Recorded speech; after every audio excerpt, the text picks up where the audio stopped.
even what my newscast is for you to interpret. It's not I'm saying this is this and that's it, and these people are bad and these are good. Who does that? That's judgmental. That's I don't know. I don't know. I could say the same thing about her guests. Okay, I listened to like 3 or 4 of her shows, and I only could listen to it for a few minutes because I didn't have the time, but I wasn't impressed. I wouldn't have those people on my show. Now, I'll be honest with you, when I got back into this back 3 years ago, I probably had the same quality guests that they have on their show. But you know what? The same guests you hear on my show, you hear on all the major shows. What's that tell you? Anyway, a Wyoming officer climbs on a metal roof to rescue a stranded deer. Now, how could a deer get on a roof? That is amazing. I'll tell you this much. Depending on how high up the roof is, believe it or not, I've seen white-tailed deer jump almost 10 foot in the air. So, I mean, depending on how high up, I wouldn't doubt that depending on how high the roof is, because I've seen some white-tailed deer really got some spring in their legs, let me tell you. Yeah, but this is about a 40-foot, 50-foot. Oh my goodness! Yeah, I don't know. Unless it was one of the reindeer, Santa Claus left over from Christmas. I have no idea. But you know what's really interesting, James? What's that? A poor little puppy. It can't walk in New York. Becomes friends with a pigeon that can't fly, and they comfort each other, and the pigeon takes care of this little puppy. Now, see, that's a positive, heartwarming story right there. That because you don't see those things every day. Usually, you would think a dog's going to chew on the pigeon or the pigeon's going to peck the dog's eye out. But no, they're helping each other, and that's beautiful. Well, here the dog can't walk, and here the bird can't fly. And here they are, it's really strange. I've seen like a goat one time. It was attached to a horse.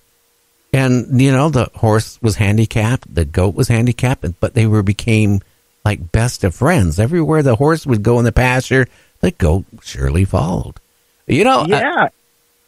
Yeah, I was going to say, that stuff like that amazes me. And just real quick, I just seen a picture the other day where they fed a lion, or not a lion, but a tiger, a goat, to eat a live one, and they became friends. Yeah, well, I guess, it's strange. I mean, animals sense things. It's really weird. A woman in Massachusetts collects her second $1 million lottery jackpot. Second time winning them. Why are these people always seem to win 2-3 times? I haven't even won one time, let alone these people are winning like multiple times. Gary, I've lost track how many people you've come across on the wacky news that have won the lottery not just once, but twice. And most of them have been in South Carolina. This is the first one I've heard of in New York. But that is amazing how many people have won the lottery not once, but twice. That blows my mind. I don't know what's going on with these people, but they're doing something right. Well, that's because they got mojo. Mojo rising, yeah. Yeah, they got mojo. Guess what? That alligator was reported in a creek in Michigan at a college turned out to be a plastic replica. But boy, did it have the authorities and the school and the students really scared. That is hilarious. I seen one of them shows, something like Candid Camera, just not too long ago, where this guy had a kind of like a drone in the water, like a remote control boat, but the head was like a real life looking alligator. Oh, I'd seen that. I'd seen that. That was hilarious. And these people would freak out, because it was a remote control head, and he would, people would be in their little kayaks and they would go after him. People would be swimming. They would go after him. People rowing their boats. They would, he'd send them after. And I think at the very end, some of the people got upset and went after the guy. They did. The one where he went up and nudged the lady's legs in the water. I mean, she literally was walking on water getting out of there. But, yeah, I think they caught on and got a little mad, and they was chasing him like Benny Hill. Oh, yeah. Could you imagine, though, you're out swimming someplace that doesn't have alligators, right? And all of a sudden you see an alligator head, coming towards you. What are you going to think? You're not going to sit there and stare at it for 5 minutes to see if it's real or not. You see something that really resembles alligator, you got one thing in your mind. getting the you-know-what out of there. Absolutely. And speaking from experience, I've been in actual water in Florida fishing up to probably about my waist, and I'm seeing about a 10, 12-foot gator swimming along, about 10 foot out in front of me. And I got to tell you, that right at that moment, time stops because, I got 10 foot of water behind me to get to the beach, and the odds of it's probably 50-50 he's going to get me if he really wanted to. It was really, I was sweating some bullets there. Well, yeah, look, how about that one guest we got? I'm not going to mention his name, but he comes on the show quite often. And we talk about time travel, UFOs, and alien abductions and all that. Well, remember, he bought some property in Florida, and he had a canal there where people moored their boats, and he'd go swimming there. And one day he realized when he went swimming, he wasn't the only one in the water. Alligators.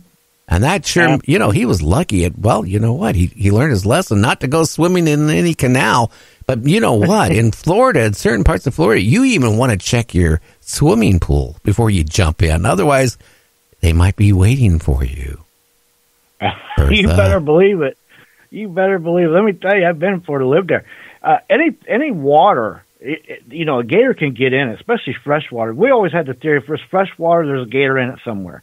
And speaking of them canals, I would never swim in a canal in Florida. I used to fish in them.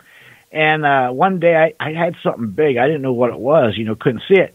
And then I could see it. It was about a 4-foot alligator. It was just kind of a baby, but still at 4 foot. They still got pretty good teeth. And I'd hooked him. And he was motionless coming up through the water. But let me tell you something, Gary. As soon as his head broke the water when I rose him up with my fishing pole, he went crazy. And then he took off and despoiled my reel. Well, I bet. Again, can you believe now he got 75 pineapples? This is in, Indian man broke the world's record. What he did is took 75 people, 75 pineapples. He put the pineapples on these 75 people's head. And then he took out his big, long sword. Oh, Lord. And he kept swinging. And he was cutting the pineapples in half. I would be freaking scared if he just miscalculated on a swing. He could be not cutting the pineapple in half, but cutting somebody's head in half. Yeah, I don't know what would motivate. It'd have to take a lot of money to motivate to be standing there to hold a pineapple on your head while a guy's swinging a machete to cut it, in half. Especially if you're forget how many you said there was there, but if you were the last one in line, is his arm tired? Yes, is he going to trip, sneeze? 75 people. When my kids were young, they went through a stage when they were about 10 years old, a bow and arrow. And I got them a bow and arrow, with the rubber tips. Well, then they graduated to the actual bow and arrows. And one time they had it set up, and I wasn't paying attention, and I went out to check on them. They had my oldest daughter at the time.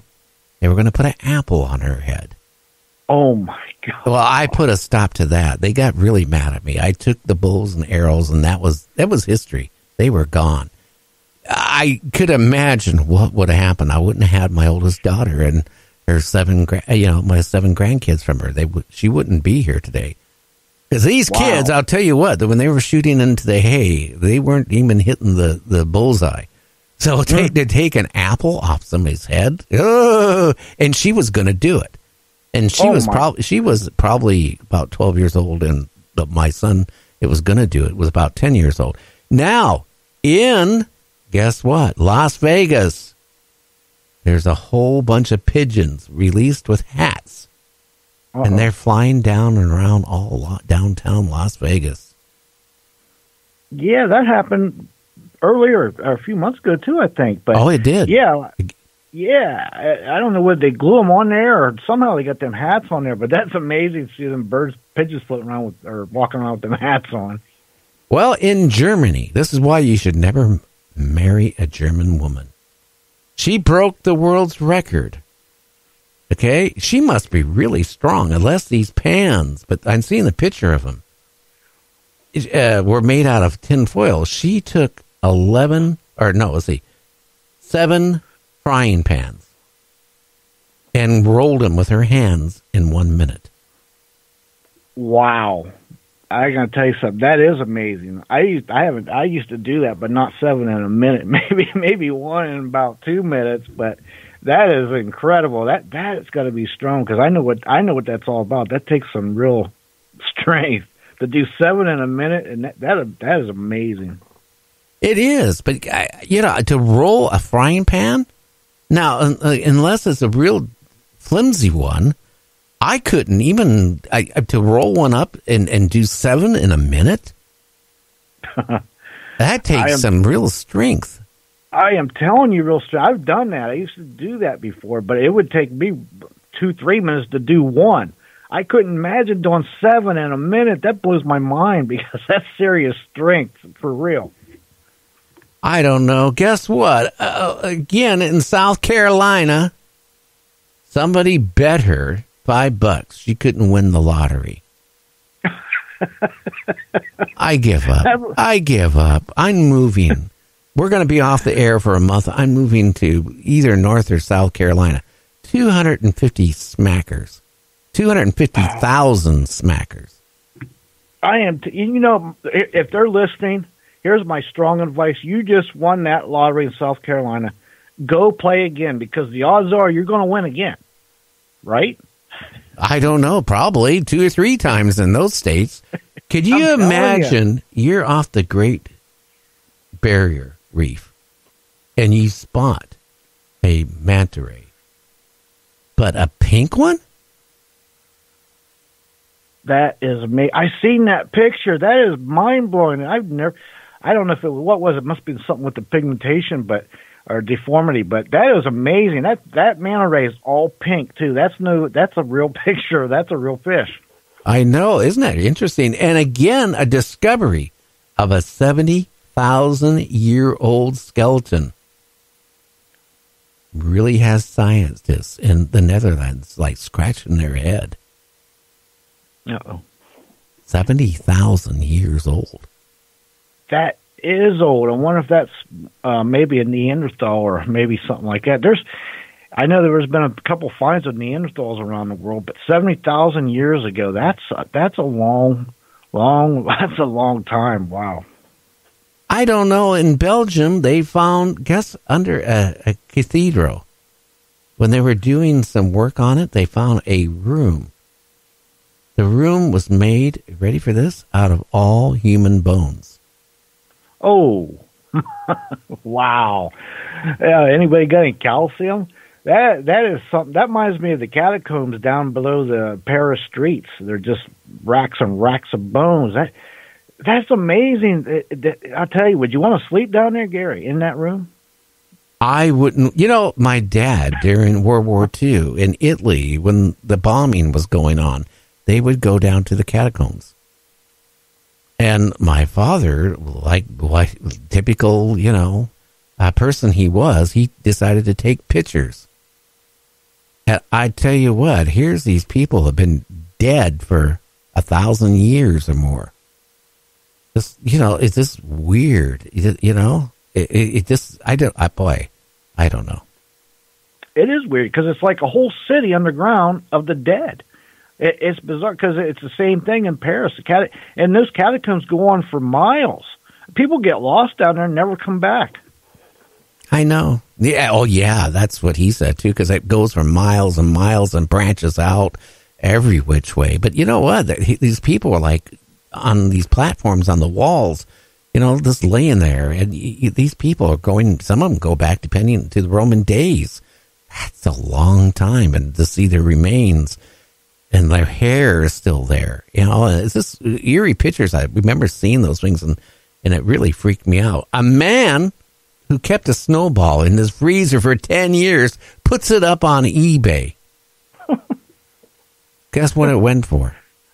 Boy, oh boy, I'm afraid to even guess on that one. How much? Well, he kept it in the freezer in a plastic bag. Just I know everybody's going to go out and, say their snowball has been in the freezer for 10 years. You ready for this? I'm ready. $15,000 US. Wow. That's amazing because here's the thing. How are you going to deliver it? You got to keep it frozen and everything. But, I had a hail ball one time. I kept